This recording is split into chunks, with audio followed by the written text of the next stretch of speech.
Today is the 11th of September 2010. This is the 53rd time we are speaking on the Majjhima Nikaya Sutta. Tonight we come to Sutta number 129, Balapandita Sutta, Fools and Wise Men. This is quite a good sutta about Kamma Vipaka. That's how I heard. On one occasion, the Blessed One was living at Savatthi in Jeta's Grove, Anathapindika's park. There he addressed the monks thus, "Monks, Venerable Sir," they replied. The Blessed One said, "Monks, there are these three characteristics of a fool, signs of a fool, attributes of a fool." "What three?" "Here a fool is one who thinks bad thoughts, speaks bad words, and does bad deeds. If a fool were not so, how could the wise know him thus? This person is a fool and untrue man. But because a fool is one who thinks bad thoughts, speaks bad words, and does bad deeds, the wise know him thus. This person is a fool and untrue man." Stop here for a moment. So in the Buddha's teachings, a fool is one who creates unwholesome karma through thoughts, words, and action, deeds. And because of that, it is expected that he will be reborn in a woeful plane of rebirth. So it is not like some people think, a fool in the worldly sense. In the world, a fool is one who doesn't know this, doesn't know that, who doesn't make big money, who doesn't go to the university. That is the worldly standard of a fool. But in the Buddha's teachings, a fool is one who does unwholesome karma or action through the body, speech and mind. A fool feels pain and grief here and now in three ways. If a fool is seated in an assembly or along a street or in a square and people there are discussing certain pertinent and relevant matters, then if the fool is one who kills living beings, takes what is not given, misconducts himself in sensual pleasures, speaks falsehood, and indulges in wine, liquor and intoxicants, which are the basis of negligence, he thinks, "These people are discussing certain pertinent and relevant matters. These things are found in me, and I am seen engaging in those things." This is the first kind of pain and grief that a fool feels here and now. Again, when a robber culprit is caught, a fool sees kings having many kinds of torture inflicted on him, having him flogged with whips, beaten with canes, beaten with clubs, having his hands cut off, his feet cut off, his hands and feet cut off, his ears cut off, his nose cut off, his ears and nose cut off, having him subjected to the porridge pot, to the polished shell shave, to the rahu's mouth, to the fiery wreath, to the flaming hand, to the blades of grass, to the bark dress, to the antelope, to the meat hooks, to the coins, to the lye pickling, to the pivoting pin, to the rolled up lace, and having him splashed with boiling oil, and having him thrown to be devoured by dogs, and having him impaled alive on stakes, and having his head cut off with a sword. Then the fool thinks thus, because of such evil actions as those, when a robber culprit is caught, kings have many kinds of tortures inflicted on him. They have him flogged with whips, etc., and have his head cut off with a sword. Those things are found in me, and I am seen engaging in those things. This is the second kind of pain and grief that a fool feels here and now. Again, when a fool is on his chair or on his bed or resting on the ground, then the evil actions that he did in the past, his bodily, verbal and mental misconduct, cover him, overspread him, and envelop him, just as the shadow of a great mountain peak in the evening covers, overspreads and envelopes the earth.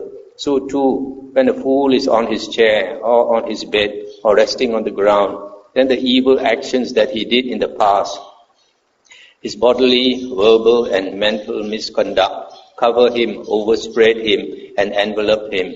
Then the fool thinks, I have not done what is good, I have not done what is wholesome, I have not made myself a shelter from anguish, I have done what is evil, I have done what is cruel, I have done what is wicked. When I pass away, I shall go to the destination of those who have not done what is good, etc., who have done what is wicked. He sorrows, grieves, and laments. He weeps, beating his breast, and becomes distraught. This is the third kind of pain and grief that a fool feels here and now. A fool who has given himself over to misconduct of body, speech, and mind, on the dissolution of the body after death, reappears in a state of deprivation, in an unhappy destination, even in hell. Sorry for a moment. So here the Buddha says, a fool who misconducts himself through body, speech, and mind, he has a guilty conscience.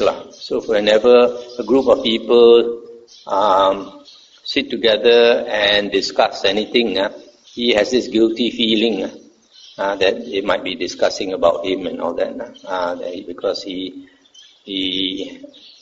misconducts himself, so he feels pain and grief because of his conscience.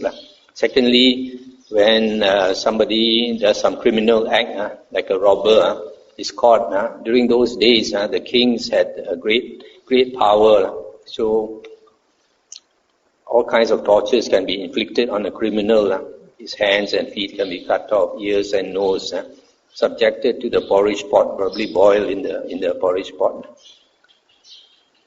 To the meat hooks, just like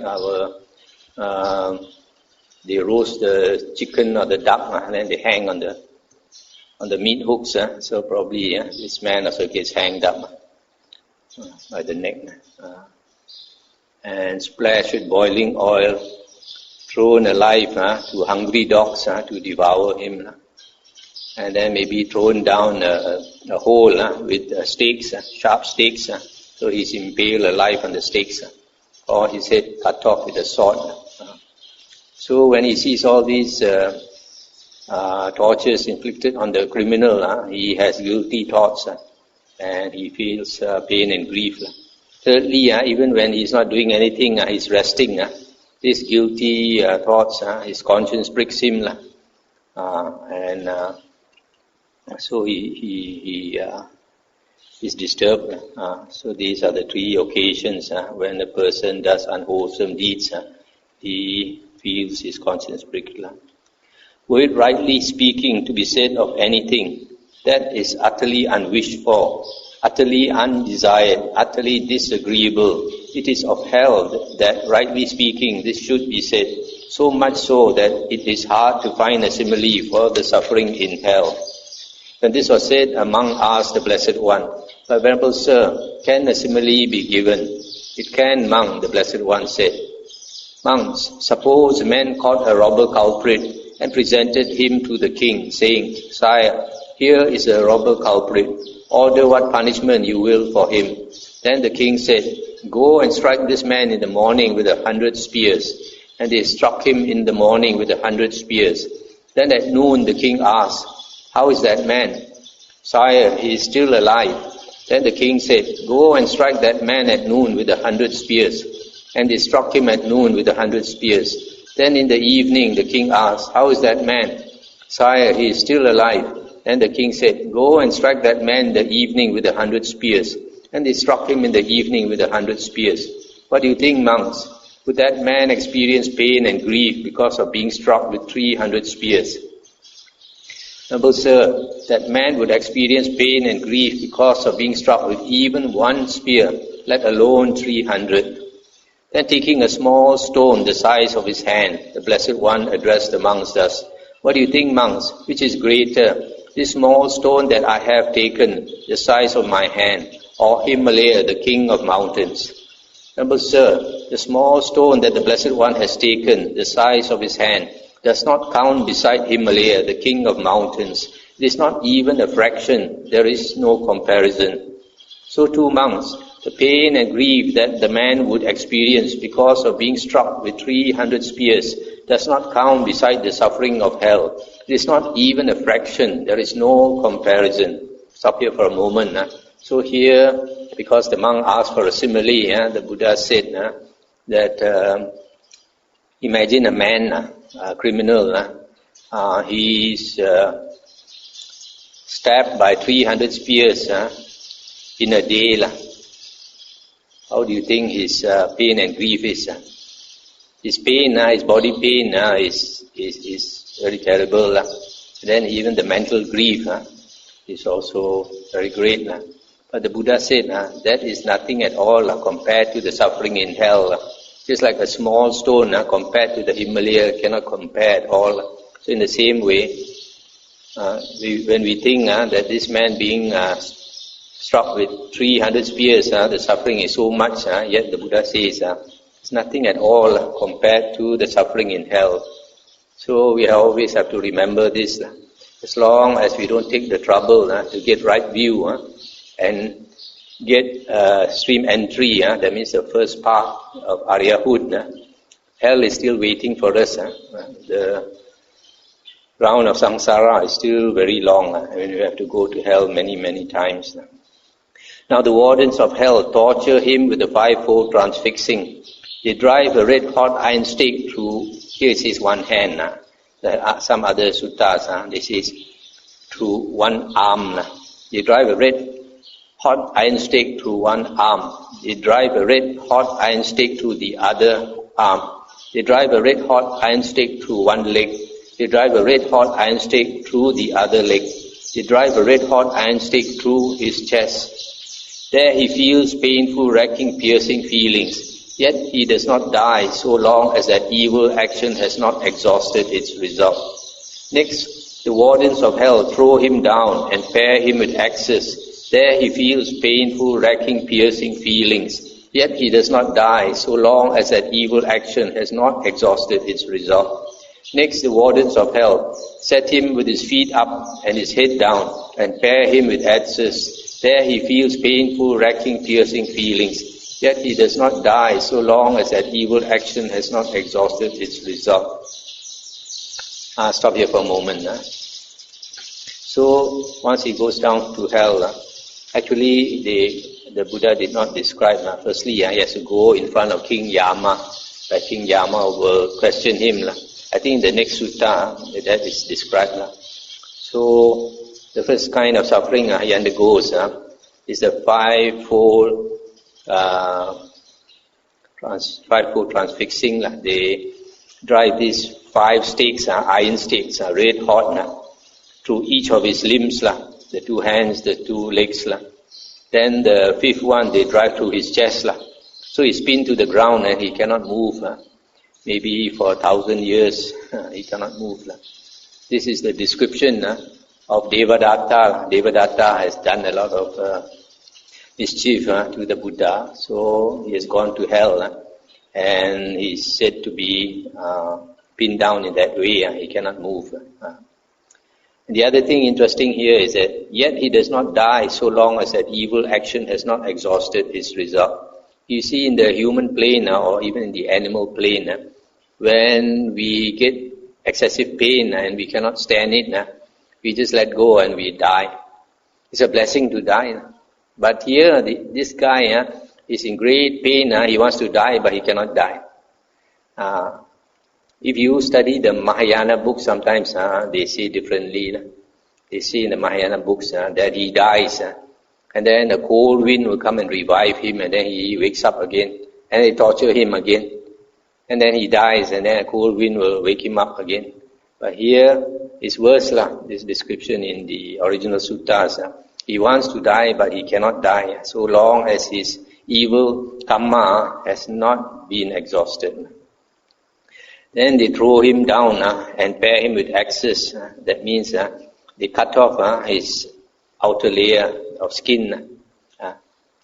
Use the axe to shave off his outer skin. And then he feels painful, racking, piercing feelings. And then after that, they put him upside down and pair him with axes. Axes is this instrument, this where you, how do you say, you, when we were young, we see them, the carpenter working, planing the wood. So this one is using this adze to shave off his flesh, bit by bit shave off his flesh. It's a terrible feeling. He wants to die, but he cannot die.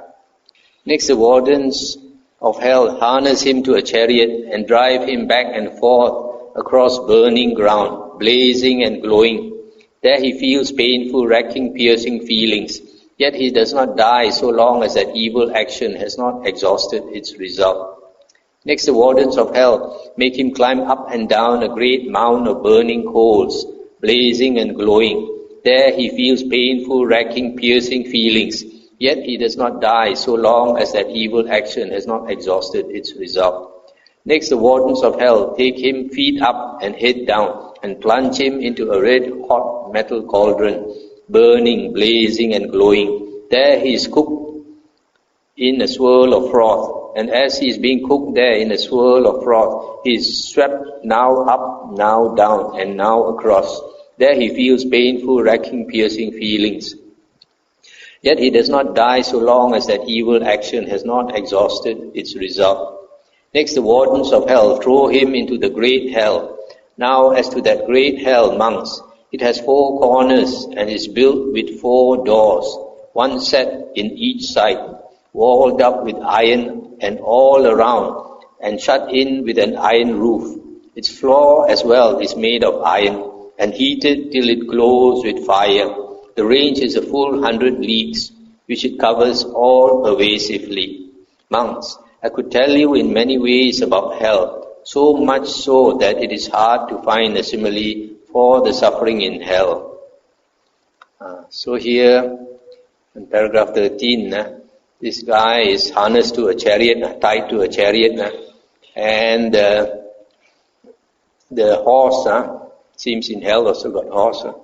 So the horse drags pulls the chariot, and this guy is pulled on the floor, and the ground is rough and is hot, it's burning, and so as he scraped on the floor, I can imagine his flesh is being scraped off, and he's feeling great pain. I don't know how long they do this, maybe for a few years. Next, the wardens of hell make him climb up and down a great mound of burning coals. See, this charcoal is burning and blazing, and he has to climb up and down, getting burned all over. Then he's thrown into a red-hot metal cauldron, just like when we cook rice. You can see the rice floating up sometimes and floating down, the grain of rice. Sometimes it flows to the side, sometimes it flows to the other side. So in the same way, this guy is floating up and down in the red-hot metal cauldron, being cooked. And after maybe many years, he's thrown into the great hell. This great hell is all made of metal, like a cube. Each side is 100 leagues. 100 leagues is 1,000 kilometers. The length is 1,000 kilometers. The breadth is 1,000 kilometers. The height is 1,000 kilometers. All the walls are iron. Floor is iron. The roof is iron. In the next sutta, you find the description, more detail. Fire is very great there. So, okay, so this just telling you a bit about hell. Not much of this. Compared to the next sutta, there's more description. Now we come to the animal kingdom. Monks, there are animals that feed on grass. They eat by cropping fresh or dried grass with their teeth. And what animals feed on grass? Elephants, horses, cattle, donkeys, goats and deer, and any other such animals. A fool who formerly delighted in taste here and did evil actions here, on the dissolution of the body after death, reappears in the company of animals that feed on grass. There are animals that feed on dung. They smell dung from a distance and run to it, thinking, we can eat, we can eat. Just as Brahmins run to the smell of a sacrifice, thinking, we can eat, we can eat. So too, these animals that feed on dung, smell dung from a distance and run to it, thinking, we can eat, we can eat. And what animals feed on dung? Fowls, pigs, dogs, and jackals, and any other such animals. A fool who formerly delighted in taste here and did evil actions here, on the dissolution of the body after death, reappears in the company of animals that feed on dung. So these, stop here for a moment. These two classes of animals that feed on grass and feed on dung, their characteristic formally is that they delighted in taste, greedy for taste, and then they did evil actions, they harm others. Because of that, they are born in the animal realm. You notice, like for example, dogs. If you bring meat, good food in front of the dog, the saliva will start to fall down. Shows the great greed. There are animals that are born, age, and die in darkness. And what animals are born, age, and die in darkness? Moths, maggots, and earthworms, and any other such animals. A fool who formerly delighted in taste here and did evil actions here, on the dissolution of the body after death, reappears in the company of animals that are born, age, and die in darkness. There are animals that are born, age, and die in water. And what animals are born, age, and die in water? Fish, turtles, and crocodiles, and any other such animals. A fool who formerly delighted in taste here and did evil actions here, on the dissolution of the body after death, reappears in the company of animals that are born, age, and die in water. There are animals that are born, age, and die in filth. And what animals are born, age, and die in filth? Those animals that are born, age, and die in a rotten fish, or in a rotten corpse, or in rotten dough, or in a cesspit, shithole, or in a sewer. A fool who formerly delighted in taste here and did evil actions here, on the dissolution of the body after death, reappears in the company of animals that are born, age, and die in filth. Monks, I could tell you in many ways about the animal kingdom, so much so that it is hard to find a simile for the suffering in the animal kingdom. Suppose a man threw into the sea a yoke with one hole in it, and the east wind carried it to the west, and the west wind carried it to the east, and the north wind carried it to the south, and the south wind carried it to the north. Suppose there were a blind turtle that came up once at the end of each century. What do you think, monks? Would that blind turtle put his neck into that yoke with one hole in it? He might, remember, sir, sometime or other at the end of a long period. Monks, the blind turtle would take less time to put his neck into that yoke with a single hole in it than a fool, once gone to perdition, would take to regain the human state, I say.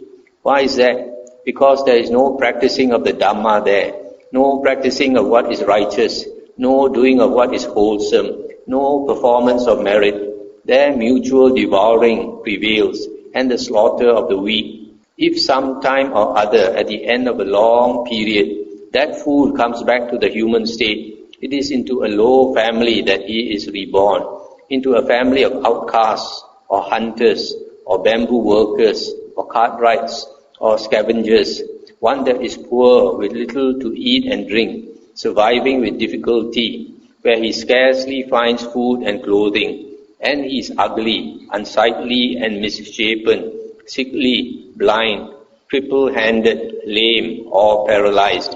He gets no food, drink, clothes, vehicles, garlands, scents, and unguents, bed, lodging, and light.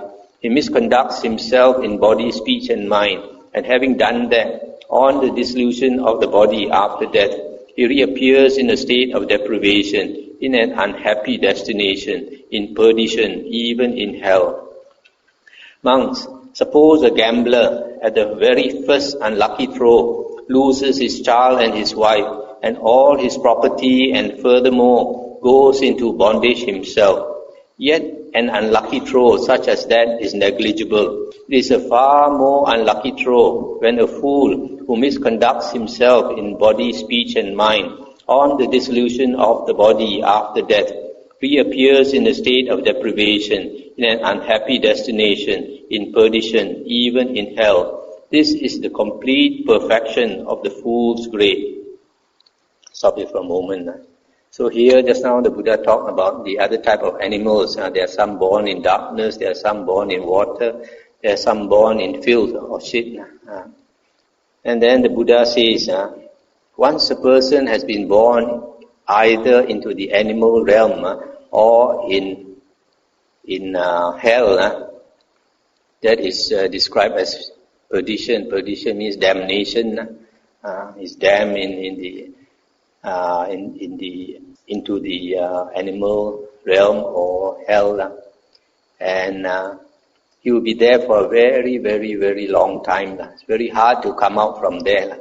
So to make you understand how long he will be there, the Buddha said, you imagine a yoke. A yoke is this wooden frame where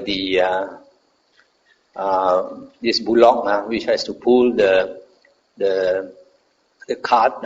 The two of them, they have this wooden thing with the two holes in it. So their head is put inside the hole, and they are locked inside the thing.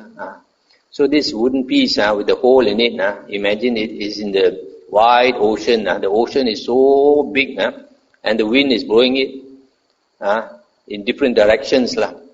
And this blind turtle is trying to come up and take a breath. But only once in 100 years it can come up, take a breath, and then it go down again. So once in 100 years it comes up to take a breath. What's the chance of it putting the head through that hole in that yoke? Almost impossible, right? You cannot even see the yoke. How can he come up and put his head through the thing? And the thing is moving all the time. So the monk says it'll be a very, very long time before he can manage to put his head through that hole. And then the Buddha says that is shorter than for a person once gone to hell or to the animal realm to come out from it. That's why in certain religions they say once you go to hell it's eternal damnation. You never come out from there. It appears like eternal because when you suffer, one day or one night to go through is so long when you're suffering. When you're enjoying, the years go by, it's too short, not enough. But when you're suffering, even, for example, like somebody slams the door of the car, you happen to put your finger there, and your finger is slammed. You want to move out your finger, even for a few seconds, it's so painful, it seems like so long. So that's why hell is like eternity. So similarly with the animal realm. So even when he comes out of that realm, animal or hell realm, he's a person with very bad karma. So he's born into a low family, hard to find a living. And on top of that, he's ugly, unsightly, misshapen, crippled or paralyzed or lame, etc. So the Buddha at the end says something very interesting. Suppose a gambler at the very first unlucky throw. This gambler, first time he's gambling. Imagine he goes to plays a casino. First time he throws the dice, and he loses his child, his wife, and all his property, and furthermore, he goes into such a great debt that he has to become a slave. But the Buddha says, even that unlucky throw is negligible. It is a far more unlucky throw when the fool misconducts himself in body, speech, and mind and goes down to the animal or to the hell realm. And the Buddha calls it the complete perfection of the fool's grade. So a lot of people, they don't know this. So they gamble away their life and end up in hell. Monks, there are these three characteristics of a wise man, signs of a wise man, attributes of a wise man. What three? Here a wise man is one who thinks good thoughts, speaks good words, and does good deeds. If a wise man were not so, how would the wise know him thus? This person is a wise man, a true man. But because a wise man is one who thinks good thoughts, speaks good words, and does good deeds, the wise know him thus. This person is a wise man, a true man. Stop here for a moment. So, a wise man in the Buddha's teachings is one who does wholesome karma through the body, speech, and mind. A wise man in the Buddha's teachings is different from a wise man in the worldly sense, in the worldly sense, if you've got a PhD degree, you're a wise man. If you're a professor, you're a wise man, but not, or even more worldly. If you make $1 billion, you're a wise man, according to worldly people. But here is different.